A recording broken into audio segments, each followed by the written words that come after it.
Ikhlas seringkali diidentikan dengan segala sesuatu yang berhubungan dengan tindakan melepaskan. Melepaskan sesuatu yang paling kita sayang atau impikan misalnya. Ikhlas adalah bentuk alam bawah sadar seseorang ketika dirinya sudah siap menjadi sosok yang dewasa dan bijaksana. Ikhlas adalah persoalan waktu, bukan kata-kata. Sekuat apapun kita mensugesti diri untuk menjadi pribadi yang ikhlas, tetap akan selalu gagal jika kita tidak pandai mengontrol diri dan melakukan introspeksi. Kesiapan diri terbentuk dari hasil jatuh bangunnya seseorang individu melewati sekian banyaknya percobaan selama menjalani kehidupan. Proses introspeksi yang dilakukan ketika mengalami momen kegagalanlah yang akan membentuk karakter pada diri seseorang. Dunia memang akan selalu menyuguhkan permasalahan agar manusia bisa memilih untuk menjadi pribadi yang buruk ataukah baik. Terlepas dari persoalan norma sosial yang berkembang di tengah masyarakat yang kemudian membentuk konsep etika, Tuhan juga telah memberikan gambaran mengenai baik dan buruk seorang makhluk. Seiring berjalannya waktu, kita akan paham bahwa dunia ini memang diperuntukkan bagi mereka yang spesial, yang selalu berjuang demi mencapai tujuan hidupnya. Tidak heran jika semakin hari manusia juga terlihat semakin menakutkan. Namun, dari ragam persoalan kehidupan manusia, kamu akan belajar bahwa ikhlas tidak dapat diperoleh dalam kurun waktu yang singkat. Akan tetapi, kamu dapat memulainya dengan menerapkan beberapa hal. Berhenti mengeluh dan menyalahkan orang lain. Mulailah untuk lebih fokus pada permasalahan dalam diri sendiri. Mengeluh hanya menjadikan dirimu semakin lemah. Menyalahkan orang lain hanya menunjukkan tabiat burukmu. Jadi, mulai sekarang fokuslah pada perbaikan dirimu sendiri. Seringkali sikap menyalahkan orang lain secara refleks muncul ketika diri ini sedang ditimpa permasalahan. Walaupun memang secara telak memang merupakan hasil dari kesalahan di luar diri sendiri. Akan tetapi, sadarkah kamu bahwa hanya terus-menerus menyalahkan orang lain adalah sesuatu yang sia-sia? Kemungkinannya hanya akan ada dua, mengubah orang lain ataukah hanya membuang-buang energi dan waktumu untuk berbenah diri sendiri. Mengeluh adalah hal yang sangat manusiawi. Manusia memang menciptakan limit untuk dapat merasakan capek setelah berjuang atau berkelana. Akan tetapi, kamu juga harus paham bahwa ketika kita mengeluh, berapa banyak energi dan juga waktu yang akan terus mengalir terbuang. Jika dilakukan terus-menerus, percayalah itu percuma.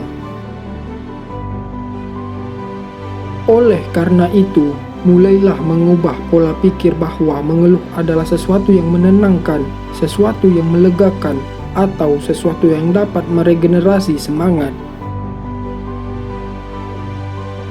Ketika kita mengeluh, energi kita terobsesi untuk mengeluarkan emosi, sehingga sirkulasi peredaran darah ke otak menjadi terganggu. Oleh sebab itu, otak kita tidak dapat bekerja secara maksimal. Alhasil, kita tidak dapat melakukan introspeksi yang statusnya lebih penting untuk menciptakan strategi baru lagi. Bukannya hidup itu terus bergerak demi mendapatkan sesuatu kebaikan. Jangan terlalu lama menyalahkan diri sendiri. Dia adalah satu-satunya teman yang kamu punya di dunia ini. Dirimu adalah kekasih sejatimu. Ketika semua orang pergi meninggalkan, tetapi dirimulah yang tetap setia bertahan. Maka dari itu, jangan sakiti diri sendiri. Terkadang terlalu asik merangkai imajinasi, menuangkannya menjadi sebuah seni, dan fokus untuk mewujudkan ekspektasi membuat diri sendiri lupa bahwa diri kita sendirilah yang menemani dari awal segala sesuatu itu dimulai. Asiknya, melakukan introspeksi diri juga seringkali membuat diri sendiri larut dalam keterpurukan hingga akhirnya menyalahkan diri sendiri adalah satu-satunya hal yang diri sendiri bisa lakukan. Sebenarnya bukan seperti itu. Introspeksi bukan melulu membahas perkara menilai diri sendiri. Akan tetapi, introspeksi terbaik adalah ketika kita dapat mencari setiap kekurangan dari segala sesuatu yang telah terjadi. Kita harus dapat menganalisis segala sesuatu melalui sudut pandang yang variatif. Kesadaran diri sendiri merupakan sesuatu yang sangat fundamental sehingga dapat menjadikan kita sebagai pribadi yang bijak dan cerdas dalam menghadapi segala sesuatu.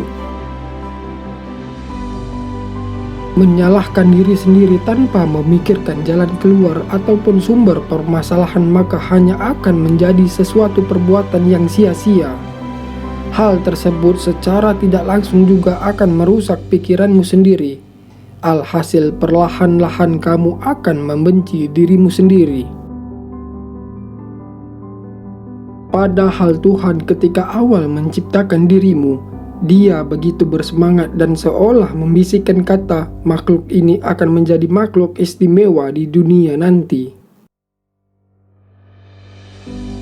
Belajar tidak akan pernah menjadi hal yang kuno, jadi jangan pernah malu untuk selalu belajar. Jangan mengabaikan bahwa Tuhan selalu menyelipkan sisi positif pada diri seseorang yang paling buruk sekalipun. Maka dari itu, mulailah untuk membuka hati dan pikiran bahwa kita terus menjadi pribadi yang kritis dan peka terhadap fenomena yang terjadi di sekitar kita. Sikap acuh dengan lingkungan memang cenderung menjadikan seseorang sebagai makhluk yang pengecut. Mereka kerap berlari untuk menghindar dari sesuatu permasalahan daripada harus menghadapi dan menyelesaikan. Padahal ketika kita memaksa untuk memberanikan diri menghadapi permasalahan tersebut, kita akan mendapatkan sesuatu pelajaran yang berharga. Selain itu, jangan menjadi pribadi yang pelit. Artinya, berbagi pengalaman dan bersikap terbuka itu sangat diperlukan. Jangan merasa kita bisa mengatasi segala hal seorang diri. Kita tetap butuh masukan dan kritikan orang lain. Ambillah dengan sikap dan pandangan yang tetap positif. Sakit hati itu pasti ada, tetapi percayalah bahwa sesungguhnya semakin banyak kita dikritik, semakin banyak hal baik pula yang akan kamu dapatkan. Itu karena kita terbiasa hidup dengan perjuangan dan belajar dari kegagalan. Selain itu, jangan ragu pula untuk mencari sesuatu kebenaran. Hal sebodoh apapun itu jika pernah kita tanyakan, suatu saat diri kita secara otomatis akan memperbaiki kualitas dari pertanyaan yang akan kita lontarkan. Sakit hati itu adalah hal yang manusiawi. Dendam juga kadang diperlukan untuk memicu diri sendiri. Kontekstual dendam bukan hanya bermakna negatif saja. Akan tetapi, dendam yang dimaksudkan di sini adalah ketika kita bisa memaknai rasa sakit yang ditimbulkan oleh faktor eksternal sebagai sesuatu yang bernilai positif. Misalnya, ketika ada seseorang yang mengolok-ngolok kita, kamu itu tidak pintar, makanya kamu tidak pantas berada di kompetisi ini. Maka hal pertama yang harus kita lakukan bukan mencerna perkataan itu terlalu dalam hingga nantinya akan berdampak negatif bagi diri kita sendiri. Dapat menjadikan diri kita minder, misalnya. Justru dengan kata-kata tersebut, kita harus menancapkan kata tersebut sebagai motivasi untuk terus memperbaiki diri hingga kita bisa menjadi seseorang yang pintar dan pantas. Jangan pernah merasa bahwa kita tidak mampu. Ingatlah bahwa Tuhan tidak pernah menciptakan seseorang makhluk tanpa perbekalan apapun. Jangan terbiasa bekerja tanpa strategi. Mulailah memaksa otak untuk merencanakan segala sesuatu secara tertulis.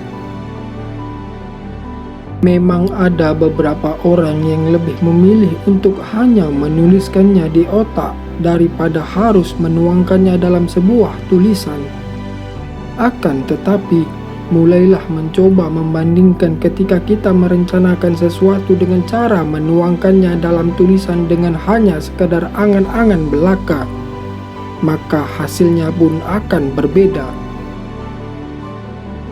Melalui tulisan, secara tidak langsung otak kita dipaksa untuk memikirkan sesuatu secara detail, karena ketika mata kita melihat sesuatu yang kita tulis, maka otak kita akan mencerna pesan tersirat yang lainnya dari tulisan tersebut.